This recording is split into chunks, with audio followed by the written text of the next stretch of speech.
Hello, BookTube.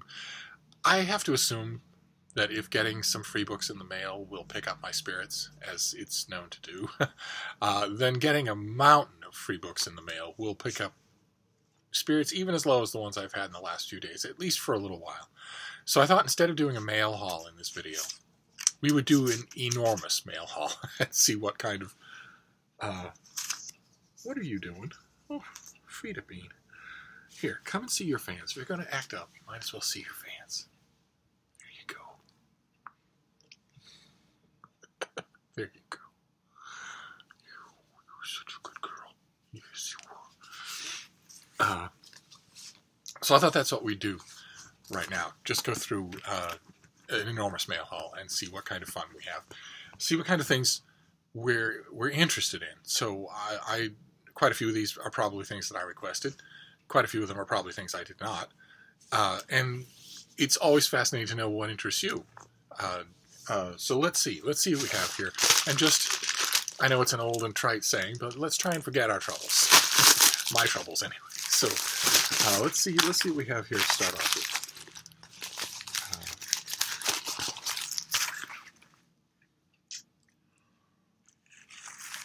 Okay. Okay, this... Alright, this, perfect example. I did not request this. This comes out in May. It's by William Giroux, and it's called The Ghost Ships of Archangel. That is the book. I have to deal with a little dodgy lighting here. The Arctic Voyage That Defied the Nazis. And that is a really good cover design. That is an archival photo that's been colorized. Those are not actors in some upcoming movie. And as you can see, this was the author of The Matthews Men, another World War II microhistory that did the same thing. It also had an incredibly engaging cover. But what is this? Always up for World War II history. This comes out in the spring when any terrors that the 2019 winter has to bestow will be long gone. So that is the book. And what have we got here? The extraordinary and rarely told story of survival and alliance during the icy journey of 4 Allied ships across the Arctic in World War II to deliver much-needed supplies to the Soviet war effort against Nazi Germany. In 1942, as a token of good faith in a tenuous new Grand Alliance and to keep the Russians bolstered until a European invasion could be mounted, FDR and Churchill agreed to send Stalin's army supplies across the Arctic. The voyage was a nightmare. If the Germans' bombers and U-boats didn't get you, the icebergs might. And if you somehow managed to get through, the Soviet ports of Murmansk and Archangel provided little comfort with their bombed landscapes, short supply shortages, and wary Soviet hosts. And this book centers on one convoy and one group of characters, which is exactly what this author did in The Matthews Men, and did really well. So this is going to be fun. It's going to be fun to read. Great. Okay, so we're off to a fine start. That comes out in May. Do you want mail, baby girl? Do you want mail? No? Okay, fine. Sometimes, those of you who are new to the channel, sometimes Frida will leap for my mail. Sometimes she wants to destroy the packages. Doesn't seem like she wants to do that this time around.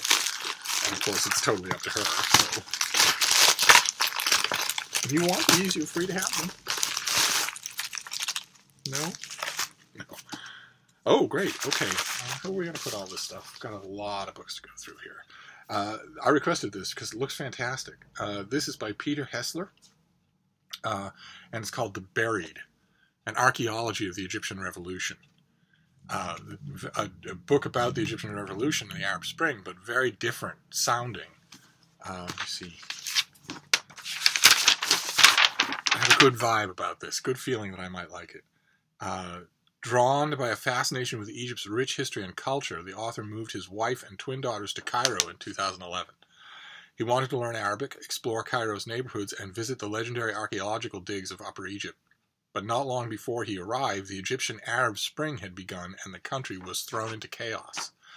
I will reserve judgment on a parent who knows that is true and still brings his children into an area that could be convulsed in revolution. In the midst of the revolution, Hessler travels to digs at Amarna and Abydos, where locals live beside the tombs of kings and courtiers, a landscape they refer to as Al-Madfuna, the buried. He and his wife set out to master Arabic, striking up a friendship with their instructor, a cynical political sophisticate. They also befriend Peter's translator, a gay man struggling to find happiness in Egypt's homophobic culture. A different kind of friendship was formed with the neighborhood garbage collector, an illiterate but highly perceptive man named Said, whose access to the trash of Cairo would be its own kind of archaeological excavation. This comes out in May as well. This is also intriguing to me, so that's great. We have 2 May books. So let's move on here and see what more we can do. Okay. All right, this one we will not consider because this is a Kirkus book. I review books for Kirkus Reviews, and since I used to just hold them up, but with all the others, but I decided that that doesn't seem fair since my reviews are anonymous. It doesn't seem fair to hold up the book and talk about it. So we'll skip that one and just move on. I wonder how many Kirkus books will be in here. I mostly get electronic books to review. I hardly ever get books from them in the mail. Let's see what's next here. Okay, what is this? What is this? It's a book, but it's got a newspaper in it. Oh, isn't that something? This is it's a historical novel, and the marketing, the pub sheet comes with this thing set up like an old print newspaper. How wonderfully creative. Okay, so this is another May release, and it's historical fiction. It looks like it's going to be another example of what I've predicted, that 2019 is just going to be boffo for historical fiction. This is the book. This is The Confessions of Franny Langton by Sarah Collins. Always a bit of trouble with a title that has script. You can't always tell what it is. Let's see. Growing up on a small Caribbean island, debut novelist Sarah Collins devoured Wuthering Heights, Jane Eyre, and Pride and Prejudice. Trying to imagine windswept moors, drawing rooms draped in silk, and sighing women and men dashing about on horses. My own world stretched to coconut trees and white sand, she recalls. Nothing from it ever made an appearance in those pages. At some point, there came a realization that those books I loved didn't quite love me back. Because you need to be in them. You yourself need to be in them. And that they left questions in their wake. Why couldn't a Jamaican former slave be the star of one of her own Gothic romances? Why couldn't she be complicated, ambiguous, complex? Why had no one like that ever had a love story like these? Questions like that are the pinch that turns readers to write, and so I found myself wanting to tell a story that is, among other things, a tribute to Jane Eyre, but with a protagonist who would have lived outside the margins set by history. You read Jane Eyre wrong. You read Jane Eyre wrong, Sarah Collins. You read Pride and Prejudice wrong. If you read them and thought they didn't love you back, you read them wrong. You read them looking for you. I assure you, I am the product of 18 million dirt poor, utterly bibulous and illiterate Irish peasantry. I did not find myself in Pride and Prejudice either, and yet I know it loved me back. I wasn't looking for myself. I'm not that egotistical. So maybe you should go back. I mean, good on you for writing a book. I'm sure it took a lot of work. I hope it's well received. But in the meantime, you have wronged all of its progenitors, and maybe you should take some time off, not only from the book tour and from writing your next book, but also from yourself, and read those books again. I guarantee you will feel loved. This is her debut, The Confessions of Franny Langton. It's been blurred by Emma Donoghue. And on the surface, it is a historical murder mystery, yet this lawyer-turned-fiction writer takes readers deep into the darkest channels of the past to explore still very relevant issues of race, class, and oppression. Crossing the Atlantic from Jamaica to London, the narrative of a former slave accused of killing her employers percolates with searing brutality and passion.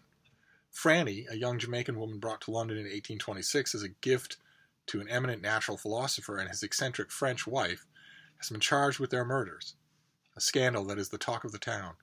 She says she cannot remember what happened that night when her owners were killed, and how she came to be covered in their blood. What she does share is the story of her own past, her childhood on the plantation in Jamaica, her apprenticeship under a scientist who stretched the bounds of ethics, and the startling events that brought her to London. Okay, well, it's an ambitious historical novel that's a debut. That's wonderful.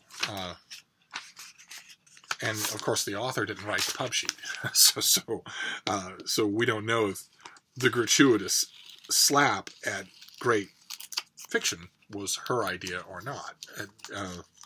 Although the quoted parts make it seem like that's depressingly likely, which is too bad.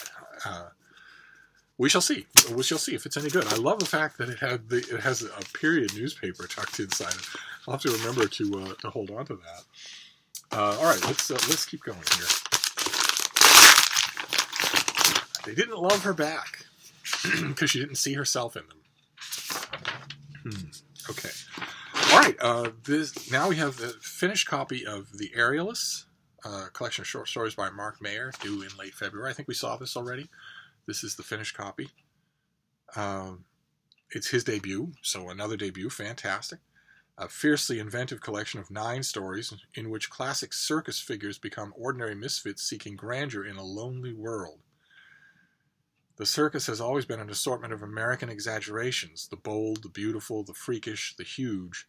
In this impressive collection, the author reinterprets these myths and locates them in everyday contemporary life, finding reincarnations or inversions of familiar tropes, such as the strong man, the elephant keeper, and the clowns. Okay. All right, so late February, more fiction, another debut. One of, if not maybe the most trite and overworked cliche in all of fiction, the circus. But that doesn't matter. We don't know what he will do with it. So what else have we got here in this box of wonders? What's next here? What's next? Oh, great. Okay. This is a finished copy. We saw this already. Review. This is from the great people at Europa Editions. This is out already. This is We Are Family by Fabio Bartolomei. That is the cover. Got a little bit of poor lighting here. And this is about a wonderful boy, if I remember correctly. A detailed and wonderfully comic diorama of modern Italy.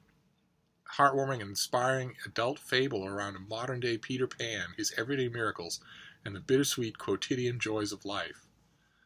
Al Santamaria is a child prodigy, probably a genius, perhaps even the greatest mind of the 20th century. It is not out of the realm of possibility that he alone will save the human race. He exists, like many kids, somewhere between reality and fantasy, enjoying time with imaginary friends and wielding magical powers.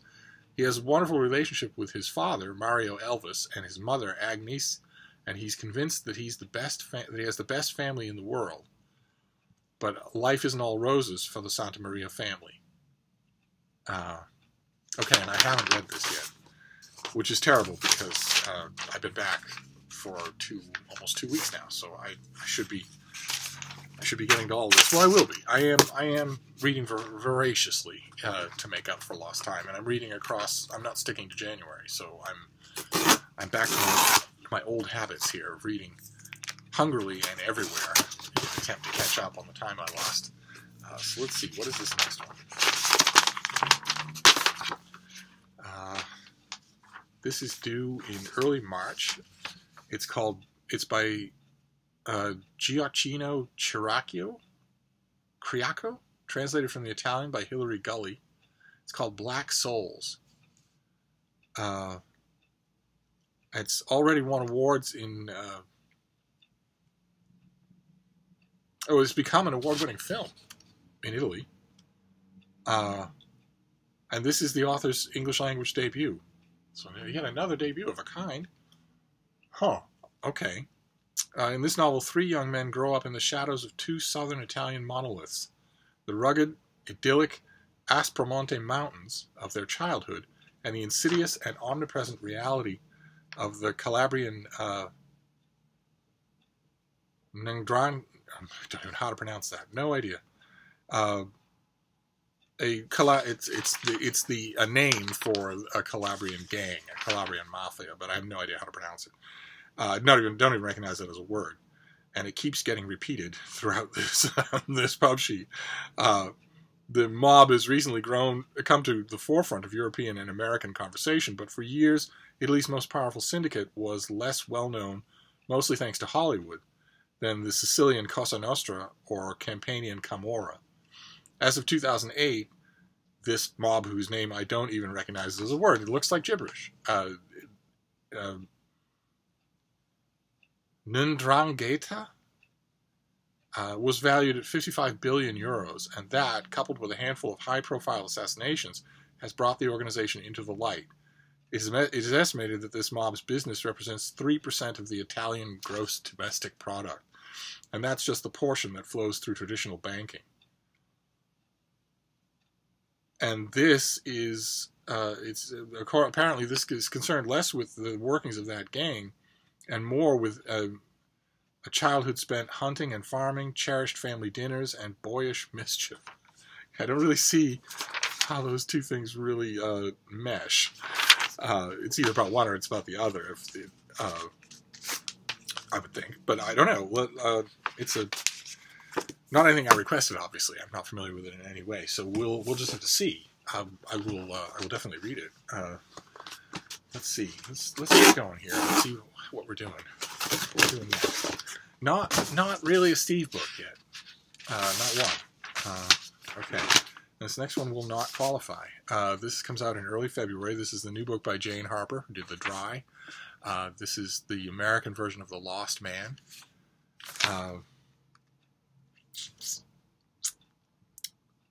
Out in the brutal Australian outback, everyone knows that if your car breaks down, the safest place to wait for help is inside with the air conditioning at full blast. And if you're forced to head out into the unforgiving sun, you're sure to find nothing but a few sturdy cattle and certain death. So when cattle rancher Cam Bright turns up dead in the middle of nowhere, his family is desperate to know what happened. Did the isolation and pressures of remote farm life lead him to walk into the outback, expecting never to return? Cam's two brothers, Nathan and Bub, return to the family property and those left behind, Cam's wife and two daughters, the Bright's aging matriarch, grizzled old ranch hand, and the seasonal workers just passing through at the wrong time. Without Cam, the fragile balance of the ranch begins to unravel. Amidst the grief, suspicions start to take hold, and Nathan starts to wonder if there's someone among them who pushed Cam to the brink. Okay, well, I read The Dry by Jane Harper, and I was tremendously impressed by it. I read her next book, I think it was called A Force of Nature, or just Force of Nature, and it did nothing for me at all. It struck me as... Actually, I don't know anything at all about it. I don't know anything at all about this author, but Force of Nature struck me as a first novel that had just been... I can easily picture a narrative in which the success of The Dry was so unexpected and so great that it flushed out of a bottom drawer of the desk a novel that the author had maybe not thought was quite ready, or had submitted and had been rejected. But one way or another, I don't know that chronology for sure, but it's left me sort of, a little bit uneven when it comes to this author, and I'm not quite sure what to expect. Those of you who, I'm pretty sure that some of you have probably read this already, right? Because this had a UK release almost a year ago, didn't it? Am I remembering that correctly? If any of you have read The Lost Man, let me know. Let me know what I can expect. I certainly can't vouch for its veracity, since I have never been to the Australian outback. So, I've never been there, never walked it, never experienced anything like it. Let's see what this next one is. Edie Poo? Oh, we've got a glimmer of interest. Oh. Let's see. Okay. All right. This is a murder mystery. This is by Alan Bradley, and it is The Golden Tresses of the Dead. One of these little naked hardcovers, just like the first one. The Graves of Fine and Private Place, I think, was the last one. And this was also The Sweetness at the Bottom of the Pie. That was the one I think that kicked everything off. Readers of all ages around the world have fallen under the spell of Alan Bradley's acclaimed, internationally best-selling, and award-winning mysteries featuring his unstoppable heroine, Flavia de Luce, and a precocious 12-year-old chemist and sleuth extraordinaire. They've sold almost 1 million copies, and they are making their way to the small screen in a TV debut. Wonderful. I read Sweetness at the Bottom of the Pie, and it just sat there for me. And I read it after it had achieved a moderate degree of hoopla, so I already knew that it had taken off and was beloved, and it still did nothing for me at all. And that's when there's hoopla, I go in thinking, okay, well, I want to be part of that, so you know, we'll see. And it didn't do anything, so I'll give this one a try, and we'll see. We're gonna keep going, Bean. Is that all right? Still got plenty more to do here. All of these books, and still not a Steve book. Still not one. That's reaching depressing points here. Okay, here's this next one, also not a Steve book.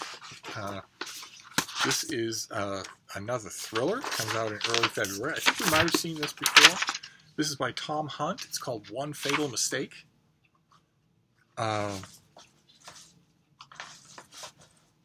Let's see. His son accidentally kills a man, then covers it up. Then everything goes wrong. The timing there is a little suspect. I'm pretty sure things started to go wrong when you killed somebody, not when you failed to cover it up. But this, I think, takes place in Iowa, if I remember correctly. I'm pretty sure we saw this already. Fans of Harlan Coben, Lisa Gardner, and Joseph Finder will like this compact, tightly cold, one-sit read about a terrible accident in the back roads of Iowa. Okay, yes. In Tom Hunt's second book, what begins with a dead body in the forest snowballs into a situation more twisted and tangled with each passing moment. When 18-year-old Joshua Mayo takes a man's life in a horrible accident, he leaves the scene without reporting the crime to the police. He hopes to put the awful night behind him and move on with his life, but he ends up telling his mother everything. Karen has raised Joshua on her own in Cedar Rapids, Iowa, and she thought she'd finally made it.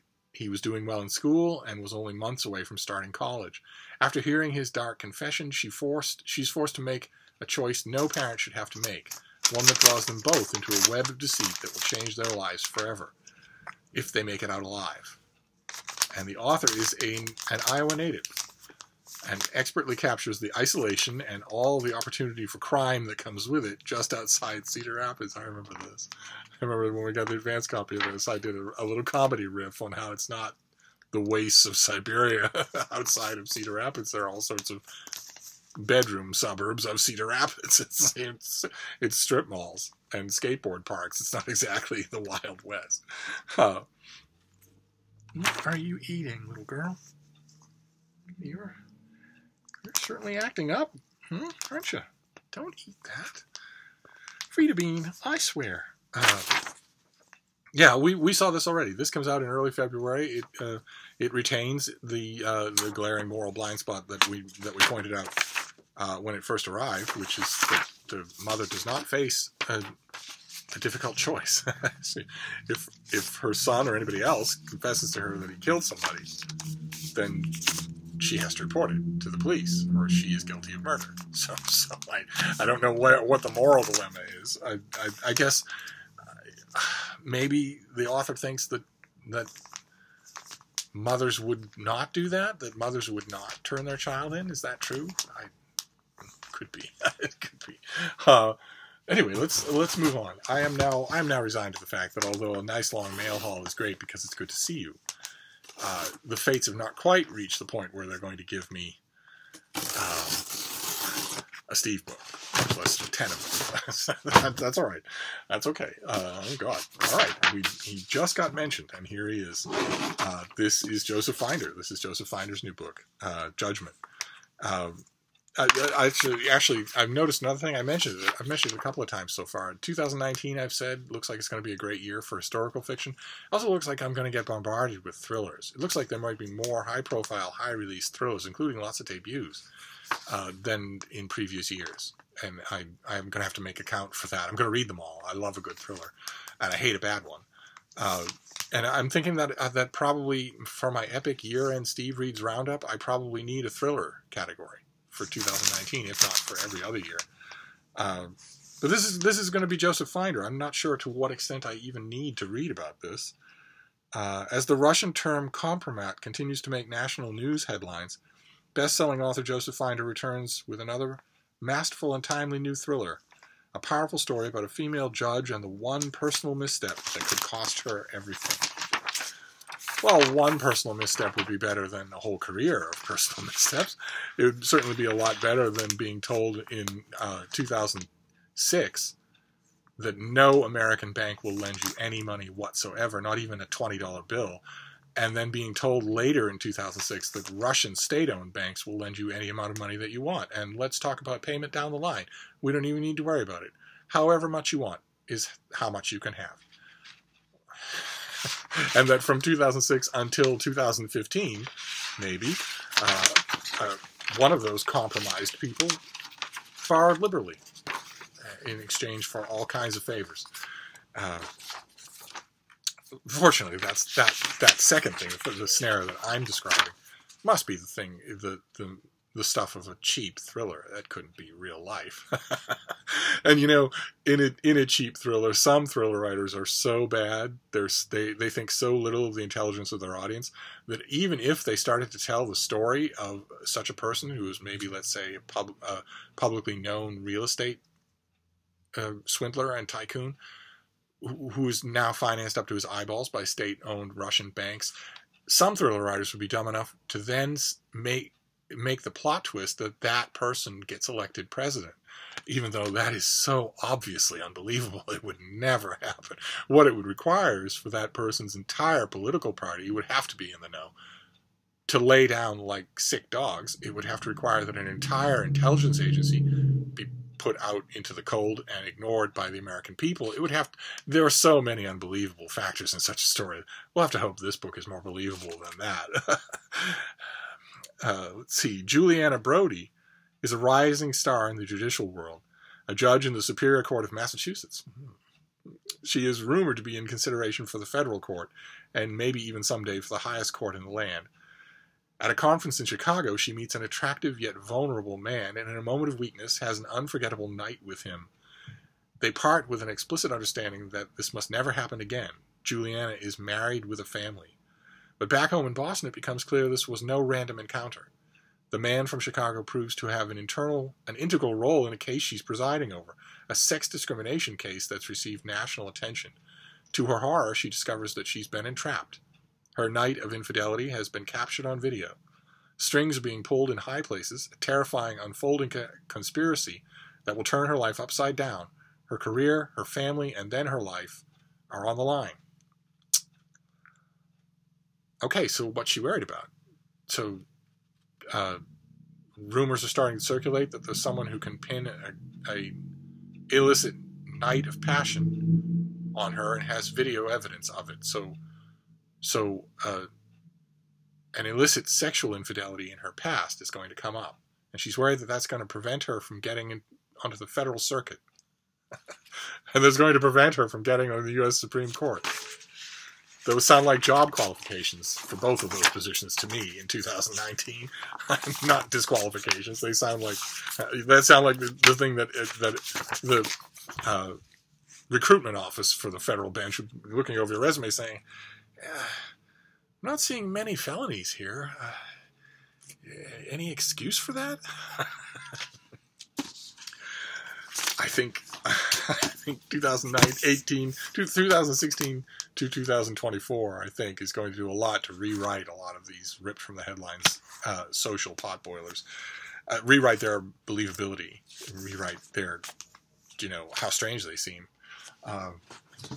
Joseph Finder has never done it for me, though. So as a thriller writer. I'll have to see. To me, he commits a main sin of a lot of thriller writers, which is that he's lazy. He just assumes that if he as a friend of mine used to put it, he assumes that if he puts a car in a scene, the reader will do the vrooming for him. And I hate to say, I've often found that to be true, where that author in particular will just set the pieces up and expect that that's good enough, and that's not good enough. But anyway, let's see what we have here. Okay, all right. This looks like another thriller. Let's see. This is by Will Medeiros. This is yet another debut. This is called Restoration Heights. Oh, it's not a thriller, no. A hot-button issue of urban gentrification percolates beneath the surface of Restoration Heights.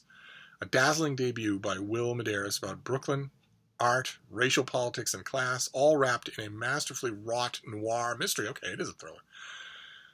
The author, himself a painter, is already garnering widespread acclaim as a writer, earning comparisons with Jonathan Latham, Richard Price, slow down there, Jay McInerney, and even the father of noir, Raymond Chandler. Oh, for God's sake. If I were this author, I would lunge across the room to stop a publicist from writing something like that. It cannot help but make you look like a failure, no matter how good your book is. Adding a contemporary spin that perfectly captures the complicated, multicultural, economically stratified world of New York City in the 21st century. Medeiros is, quote, an anthropologist as well as a storyteller, says Brian Platzer, the author of Bed-Stuy is Burning. Okay, Bed-Stuy and Burning was very good. Also about gentrification. Maybe Brian Platzer is a real good judge of contemporary fiction, or maybe restoration novelists stick together. Reddick, the novel's unforgettable protagonist, is an artist and a man with a complicated past that straddles white and black worlds. When he is not painting, in fact, often actively avoiding it, he earns his keep as an art handler, setting up exhibits in galleries and high-toned residences in Manhattan. One day, after a strange nocturnal encounter with a very drunk white woman in an alley behind his apartment building, he makes a strange connection between her and the Sewards, the ultra-wealthy family for which he is doing a job. The woman has gone missing, but no one among her Upper East Side connections can understand or believe she could ever have been partying in a marginal Brooklyn neighborhood. So they deserve to go missing, and she deserves to stay missing. As Reddick begins to investigate her disappearance, he begins to uncover a complex, layered plot that crosses the city's carefully delineated social strata. I wonder if at any point in his investigation anyone says to him, hey, you only have one name, and it's like Riddick. He only has one name. You ever notice that? Are you like Riddick?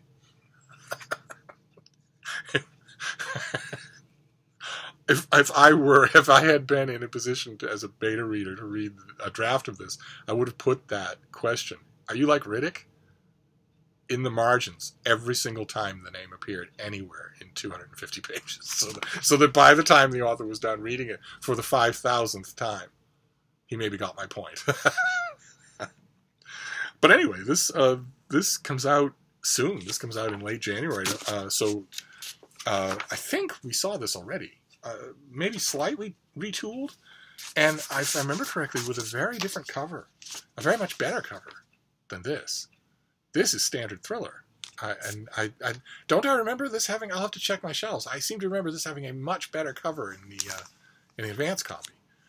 But it's a debut, and I like debuts, so that's great. Believe it or not, we're getting to the end here. We're slowly but surely we're getting to the end. All of these books, 20 books, without a single Steve book. I like debuts. I guess I could consider those. Okay. All right, this is from Oxford University Press. This is Voices of Guinness, an oral history of the Royal Park Brewery by Tim Strangleman. This is a book about the history of Guinness. That's it. I can spare you the pub sheet. This is a book about the history of Guinness. And it comes out in June. Okay. All right. And then that leaves us with one more. And then we'll be done. This is also, of course, the last mail haul of the week. There haven't been many mail hauls this week. But this is a big one to finish out.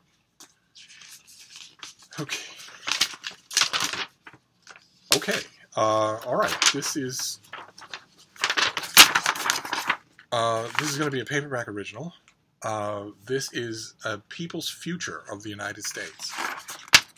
Speculative fiction from 25 extraordinary writers. Edited by Victor Laval and John Joseph Adams. But not my John Joseph Adams, since he's been dead for 100 years. A glittering landscape of 25 speculative stories that challenge oppression and imagine new futures for America. Okay. In the words of N.K. Jemisin, who wrote one of the stories, imagination is where revolutions begin. Knowing that imagining a brighter tomorrow has always been an act of resistance, editors Victor Laval and John Joseph Adams invited an extraordinary talented group of writers to share stories that explore new forms of freedom, love, and justice. Okay, they invited an extraordinary talented group of actors, but I bet I know who's not invited. And I bet that was specified in the invitations. They asked for narratives that would challenge oppressive American myths. That's me, in case you're wondering. In the eyes of these idiots, that's me. Release us from the chokehold of our history. Our history in America is extremely uplifting. It doesn't choke. It's extremely uplifting. And give us new futures to believe in. They also asked that the stories be badass. Okay. They didn't just ask that. They asked for DNA samples. They asked for family genealogies. They asked for verification, objective verification of the same sex of your loved one. They asked for a whole bunch of things other than just imaginative stories that are badass. They asked for biographies. This has to be vettable. And it's speculative fiction, not science fiction, which means there's going to be no world building in any of these things. It's just going to be, hey, what if the walk sign at the crosswalk was red instead of green? The result is an extraordinary collection of 25 tales that blend the dark and the light. There'll be no light in this. There'll certainly be no humor anywhere in this book. The dystopian and the utopian. These tales are vivid with struggle and hardship, whether it's the othered and the oppressed, or dragon riders and covert commandos. But these characters don't flee, they fight. Okay. All right. Aren't science fiction stories full of characters who fight? Isn't that sort of a defining characteristic? Thrilling, inspiring, and a sheer joy to read, A People's Future of the United States is a gift for anyone who believes in our power to dream a just world. Really? Anyone? It's a gift for anyone who dreams that? What about an old white guy? Do you even want his readership? Much less for him to dream any of the dreams in this book? I'm guessing not. So this is a collection of there are quite a few names in here, some of whom I recognize as writers of actual science fiction. So maybe there's hope here. Some of these names not, some of them not. There's Charlie Jane Anders, Ashok Banker, Tobias Buckle, Tananarive Due, who's really, really good. Omar Akkad, who's a book I really liked. Jamie Ford. Hugh Howey. Liz Huerta. Justina Ireland. N.K. Jemisin, of course. Sam J. Miller. Malka Older. Gabby Rivera, who's a comic book writer. YA writer. G. Willow Wilson. Charles Yu. Yeah, I think this, we shall see. This is a paperback original. I love that, and it comes out in early February. I have a feeling that I know something about some of those authors whose names I just read, and I have a strong suspicion that if you asked any of them who this anthology is for, they would tell you, and it wouldn't be Kumbaya, let's all hold hands stuff in the pub sheet. They would, if you ask them who this anthology is for, a lot of the people whose names I just listed would tell you who it's not for, who they don't want to read it. This is worrisome. We shall see. We shall see. Well, I will. It's right around the corner, so I'll read this soon. In fact, I might read it tonight and see. A People's Future of the United States is going to be one. Unless I'm very much mistaken, it's going to be one in which there either are no white men, or all the white men who are there are ruthless villains to be shot in the head.